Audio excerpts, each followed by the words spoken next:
Hi guys, today we're going to talk about configuring SQL Server after the installation. Okay, so to get to this server properties page, right click on the top of the instance name and you'd go properties and this window will pop up. First screen is just very general information about your environment.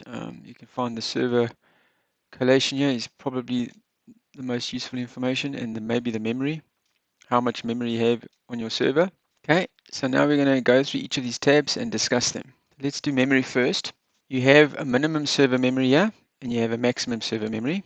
This is set or can be set during the installation nowadays, unless you're doing a very old SQL version installation. Okay, so the minimum server memory is not the setting to set how much minimum memory SQL Server starts up with. The minimum server memory is the amount of memory that the SQL Server will drop to when it starts to release memory back to the operating system. Okay, so you would put a number in here that you don't want it to go below. Mostly it's just left at 0. We'll discuss the maximum server memory. So you'd normally set this value to amount of memory that you would like SQL Server to use as its maximum.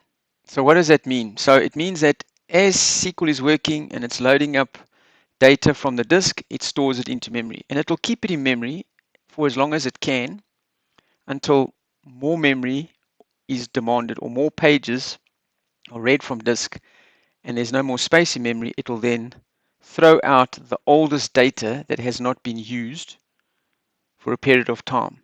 It will throw those pages out and it'll read more pages off the disk into memory.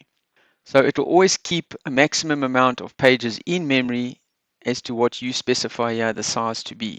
SQL Server works out of memory. It would be very slow if it had to read all the information it needs to satisfy a query straight from disk. So therefore, it reads off of disk into memory and then it leaves those pages in memory for further queries to use. It would make no sense to keep flushing out the memory to disk and every query you ran would read straight off the disk. It would be very slow. Okay, so therefore you set a maximum memory size to say this is how much memory SQL can use. Processes will just show you how many processes you have. As you can see, I've got a 20 core machine. Now you've got a NUMA node here of 0. On servers in the workplace, you might find like 2 NUMA nodes, depending on the configuration of the CPU. Okay, now this only becomes really important when you're setting the max stop setting. Okay, now the max stop is max degree of parallelism. So you would not set a number on max stop to be greater than the number of cores you have. Basically what you do here is you set the max stop to the size that can be divided into the number of cores you have. So example, you wouldn't set on a 20 core box, you wouldn't set the max stop to 3 because 3 does not divide into 20 evenly. So you'd set something like 1, 2, 4, 5.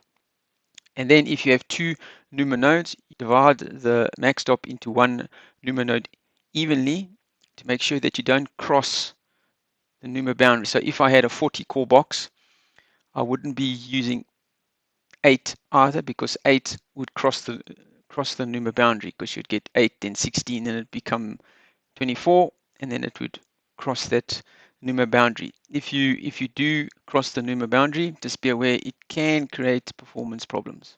Okay, now this also is an important screen. Okay, so here you would set the fill factor, the index fill factor.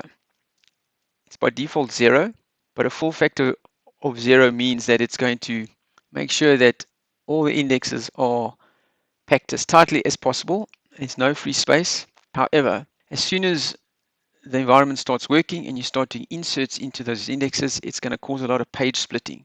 But you want to set this to something like 90. Okay, so you would choose something. I would say by default on any machine I would set it to 90. Therefore you give 10% free space for new inserts to be added to a page without creating page splitting.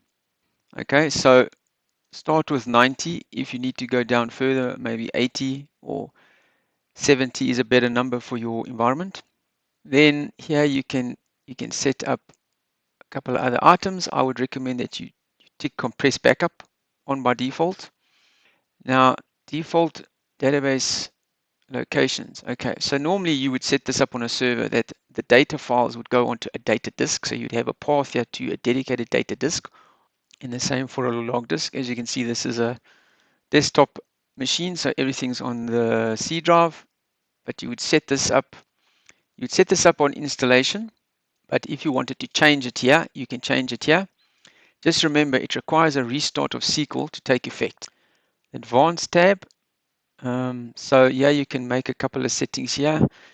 The default is normally good. What you'd normally only change here is probably your cost threshold for parallelism, which is default is 5 seconds, which is probably okay for most environments. You might want to set that up to maybe a higher number, 35 seconds, maybe like 50.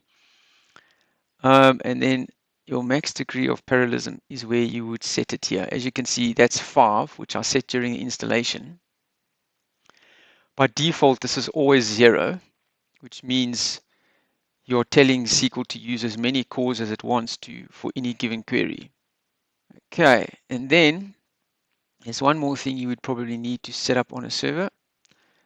You would go to the security and you would set up IFI, which stands for Instance File Initialization.